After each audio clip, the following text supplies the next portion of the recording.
Isasara ang Guadalupe Bridge sa EDSA Makati City para sa rehabilitasyon. Sisimulan niya sa October 2025. Ayon sa Metro Manila Development Authority, MMDA, maglalagay ng pansamantalang tulay ang DPWH bago ayusin ang outer lanes ng Guadalupe Bridge. Nasang tatagal ng 17 buwan ang rehabilitasyon ng Guadalupe Bridge.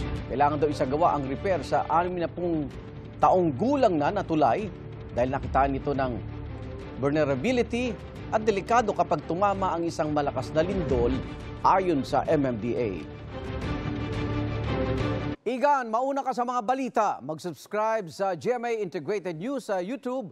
Sa mga kapuso abroad, subaybayan nyo kami sa GMA Pinoy TV at sa www.gmanews.tv.